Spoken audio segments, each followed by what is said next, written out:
Baik, assalamualaikum warahmatullahi wabarakatuh. Di sini saya akan membuat tugas video terkait tentang hukum administrasi negara, peradilan tata usaha negara yang diberikan oleh dosen Dende Ratna SHMH.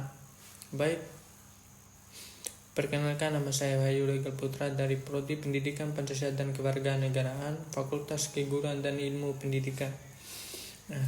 Baik, poin pertama di sini ada kompetensi peradilan tata usaha negara. Kompetensi kewenangan suatu badan pengadilan untuk mengadili suatu perkara dapat dibedakan atas kompetensi relatif dan kompetensi absolut. Kompetensi relatif berhubungan dengan kewenangan pengadilan untuk mengadili suatu perkara sesuai dengan wilayah hukumnya. Sedangkan kompetensi absolut adalah kewenangan pengadilan untuk mengadili suatu perkara menurut objek, materi atau pokok sengketa. Ada kasus terkait dengan pekerjaan seperti pemberhentian tidak sah, contoh seorang PNS yang bekerja di dinas pemerintahan diberhentikan oleh atasannya hanya karena alasan pribadi. Misalnya adanya perbedaan pendapat atau kesepakatan dalam tugas. Pemberhentian tersebut dilakukan tanpa pemberitahuan, tanpa surat peringatan, dan tanpa prosedur yang benar. PNS ini tersebut merasa dirugikan karena pemberhentian tidak melalui prosedur bagaimana diatur dalam peraturan perundang-undangan tentang kepegawaian. Untuk menyelesaikan kasus ini, pemberhentian tidak sah seperti ini. Ada beberapa langkah yang dapat dilakukan. Baik, poin pertama itu mengajukan keberatan atau banding internal. Sebelum membawa kasus ke pengadilan, PNS ini yang diberhentikan dapat mengajukan keberatan secara internal ke atasan yang lebih tinggi atau badan kepegawaian negara. BKN ini, prosedur ini bertujuan untuk mendapatkan klarifikasi atau pembatalan atas keputusan pemberhentian yang dinilai tidak sah. Dan ataupun poin kedua, mengajukan gugatan ke peradilan tata usaha negara. Jika keberatan internal tidak mendapatkan hasil, PNS dapat mengajukan gugatan ke peradilan tata usaha negara. Gugatan ini bertujuan untuk meminta pengadilan menyatakan bahwa keputusan pemberhentian ini tidak sah dengan melanggar aturan yang berlaku. Untuk mengajukan gugatan, PNS ini harus melengkapi berkas seperti salinan keputusan pemberhentian, bukti-bukti pendukung, misalnya bukti ketidakadilan dalam prosedur dan dokumen lain yang relevan.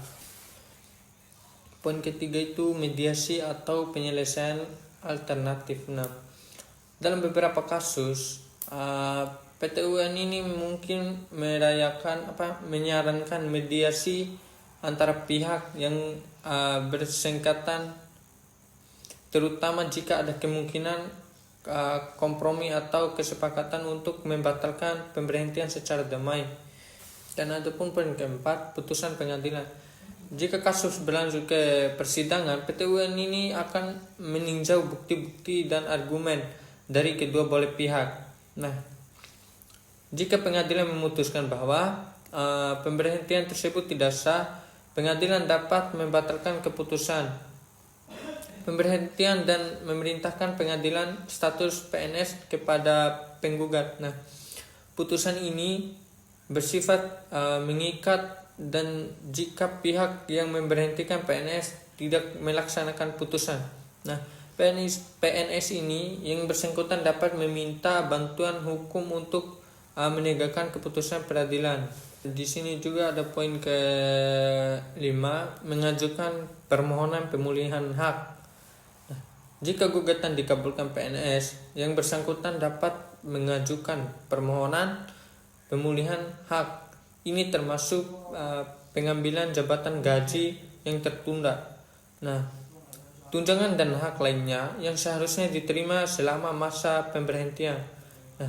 Dengan adanya prosedur ini, PNS yang diberhentikan secara tidak sah memiliki jalur hukum yang jelas untuk memperjuangkan haknya dan memastikan bahwa keputusan administratif yang menyangkut dirinya sesuai dengan hukum dan prosedur yang berlaku.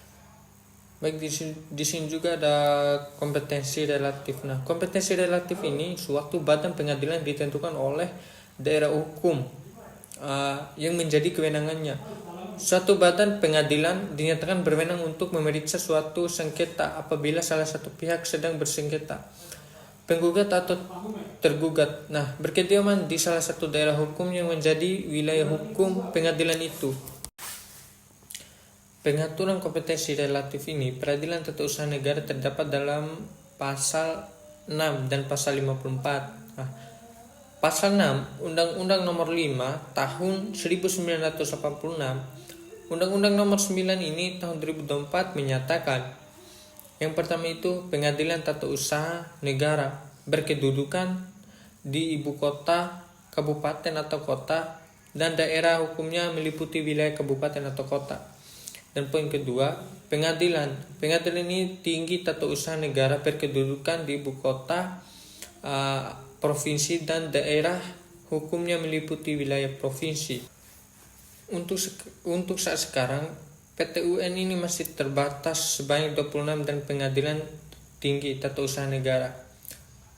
PT UN ini ada 4, yaitu PT UN Medan, Jakarta, Surabaya, dan Makassar di seluruh wilayah Indonesia. Sehingga PT UN ini wilayah hukumnya meliputi beberapa kabupaten dan kota. Seperti PT UN Medan wilayah hukumnya meliputi wilayah Provinsi Sumatera Utara, dan PT UN wilayah hukumnya meliputi provinsi-provinsi yang ada di Sumatera. Adapun kompetensi yang berkaitan dengan tempat kedudukan atau tempat kediaman para pihak, yaitu pihak penggugat dan tergugat. Nah, dalam pasal 54 Undang-Undang Nomor 5 Tahun 1986, Undang-Undang Nomor 9 Tahun 2004 diatur sebagai berikut. Nah, gugatan sengketa tata usaha negara diajukan kepada pengadilan yang berwenang yang daerah hukumnya meliputi tempat kedudukan tergugat. Yang pertama itu apabila tergugat lebih dari satu badan atau penjabat tata usaha negara dan berkedudukan tidak dalam satu daerah hukum pengadilan. Gugatan diajukan kepada pengadilan yang daerah hukumnya meliputi tempat kedudukan salah satu badan atau penjabat tata usaha negara. Dan kedua, dalam hal tempat kedudukan tergugat tidak berada dalam daerah hukum pengadilan tempat kediaman penggugat, maka gugatan dapat diajukan ke pengadilan yang daerah hukumnya meliputi tempat kediaman penggugat. Untuk selanjutnya diteruskan kepada pengadilan yang bersangkutan. Poin ketiga, dalam hal-hal tertentu sesuai dengan sifat sengketa tata usaha negara yang bersangkutan yang diatur dengan peraturan pemerintah, gugatan dapat diajukan kepada pengadilan yang berwenang yang daerah hukumnya meliputi tempat kediaman penggugat. Dan poin keempat, apabila penggugat dan tergugat berkedudukan atau berada di luar negeri, gugat diajukan kepada pengadilan di Jakarta. Dan poin kelima, apabila tergugat berkedudukan di dalam negeri dan penggugat di luar negeri, gugatan diajukan kepada pengadilan di tempat kedudukan tergugat. Nah, dengan demikian, gugatan pada prinsipnya diajukan ke pengadilan di tempat tergugat dan hanya bersifat ekspresional. Di tempat penggugat diatur menurut peraturan pemerintah. Hanya saja sampai sekarang peraturan pemerintah tersebut belum ada.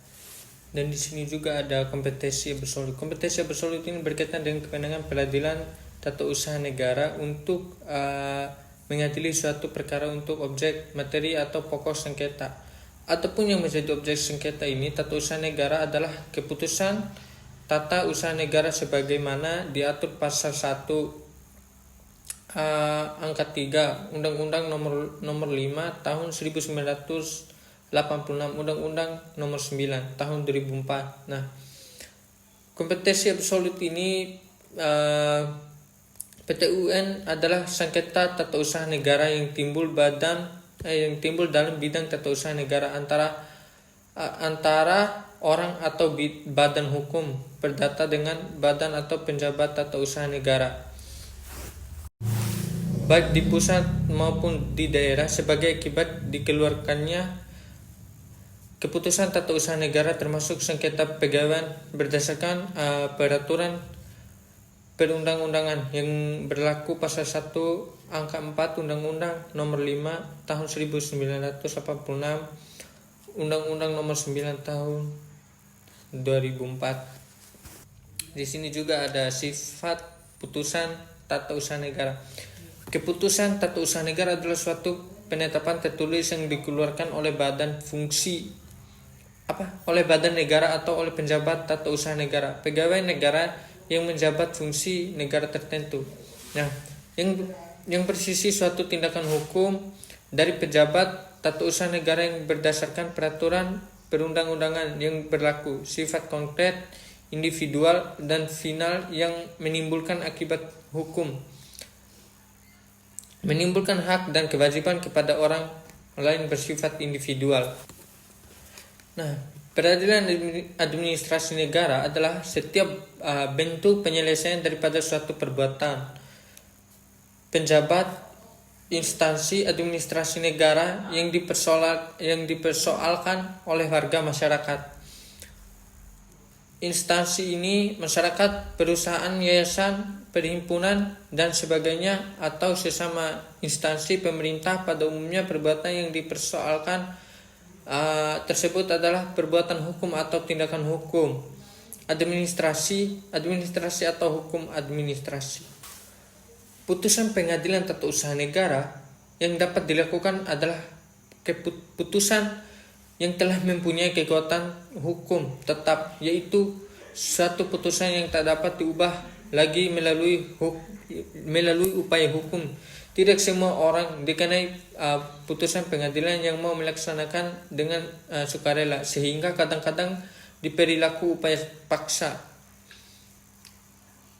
Dalam hal ini akan dilakukan oleh aparat keamanan dalam pelaksanaan putusan pengadilan tata usaha negara. Tidak mungkinkan adanya upaya paksa dengan menggunakan aparat keamanan, seperti hanya dalam pelaksanaan keputusan pengadilan pidana dan peradilan perdata.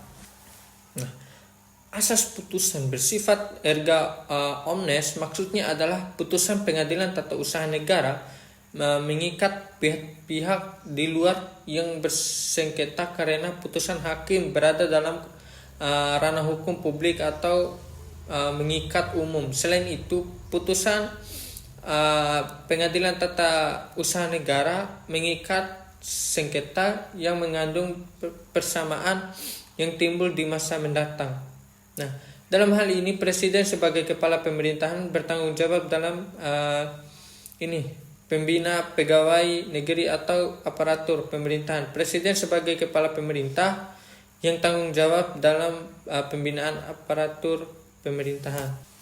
Tentunya juga bertanggung jawab agar setiap aparatur pemerintahan dapat mentaati semua peraturan perundang-undangan yang berlaku, termasuk mentaati putusan pengadilan sesuai dengan prinsip yang negara hukum.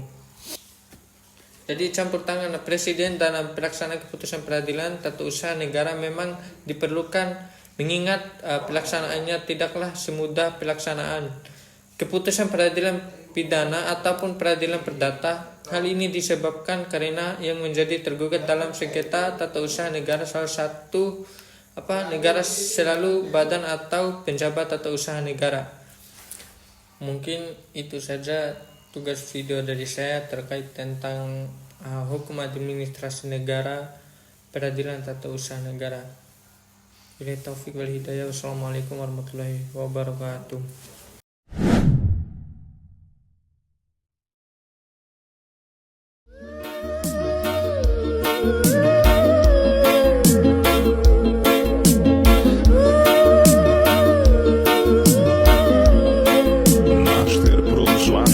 Master Produções, produzindo sucessos em alta qualidade.